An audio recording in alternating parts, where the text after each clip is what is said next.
In today's video, I am going to be breaking down how coaches can teach basketball plays to their team. No matter how old a player is, sometimes players just have struggles and hard times trying to learn how to learn plays, especially with younger players. They struggle. They will not space the floor. They have a lot of things where, how many times do I have to tell you to cut? Things like that. Guess what? Well, it's hard to sometimes teach players. And I'm going to be explaining why it's hard and how you can kind of get your way around it. But really quick, if you want a super simple offense, make sure to go check out my complete guide to the 5-out offense that is down in the description below. Now, let's get down to the clipboard. So just as an example, with the 5-out offense, there's obviously five players on the court. And when it comes to players trying to learn plays, obviously they're trying to learn their position, but they're also going to be paying attention to the other four players on the court. They may get distracted. There's a lot of issues with that, and which is why my strategy, I feel, works the best. For example, if you want to teach a very simple 5-out offense, pass and cut, which is then filling up and then filling out. A lot of coaches will say, okay, well, if you pass to the right side, you fill to the left side. And that might be easy enough for some players to figure out, but that's a lot of movement, and there's still a lot of players on the court to get distracted from and to try to figure out what my next move is. So what I like to do is just to say, there's three players. Very simple. Pass and cut.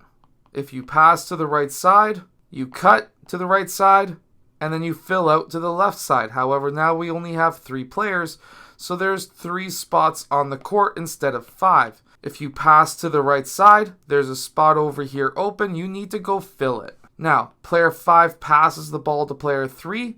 He cuts, and because there is nobody to the right side of him, and somebody has already filled this space, you can only go back out. So you cut, post up, pop back out, which is the exact same as if we were running 5 players and player 5 passed out to player 3. He cut, post up, pop back out, because that's what the 5-out offense really is. And we can literally run through this play over and over and over again. We can even say, just as a very good example, I want to have half my team on this side. I want my other half of the team on that side. And then what I want you to do is to say, I want you to make 30 passes. First team to 30 passes wins. Whoever doesn't mess up, and first one to 30 passes. And then that way they're getting these passes done fast and hard, which is what you need, because you can't just have these soft lobbing passes. You need hard, fast passes. So being able to say, I need you to pass as fast as possible, cut as fast as possible, fill as fast as possible. Now they're thinking faster, now they're moving faster, now they're passing faster, and they're learning the plays. Same idea as if you ran like a dribble handoff weave style offense where it's just continuous after this dribble handoff roll to the basket, and then continuous dribble handoffs on either side, where now this is a dribble handoff, player 3 dribbles, player 5 rolls, dribble handoff yet again, player 5 fills, player 3 rolls, player 1 dribbles over, dribble handoff, and this just continues to go through. If you run the weave offense, a drill like this can actually help you a ton, because now you can again force the players to be able to move as fast as possible, do as many dribble handoffs as possible, and to move fast, because these are all skills that we need in game anyways.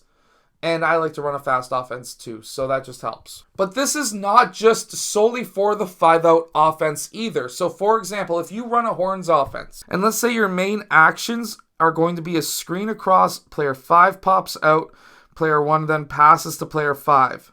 After that, player 3 sets that back screen. These are all movements that would be taken in game. Player 5 has 2 options, and we would have either the layup or the 3. And you can continue to run this play over and over and over again. You say reset, go, reset, go, reset, go. And then you can even time it to say, okay, the first team to 10 made baskets wins. That way they're running the play through as fast as possible, and they're learning the play, and they're learning how to move fast, they're learning how to pass fast, think fast.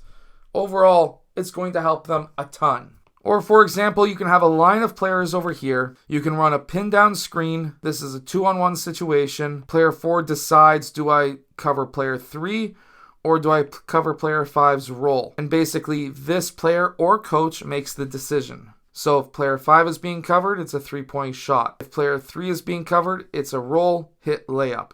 You can run this as a player up top or as a coach up top. It doesn't necessarily matter, but if you wanted to run a pin down screen in your play, you could run a drill like this. Being able to minimize and make your plays easier and only with 3 players, and then you can build up to 4 players and then up to 5 players, is going to really help teach your team the plays a lot faster.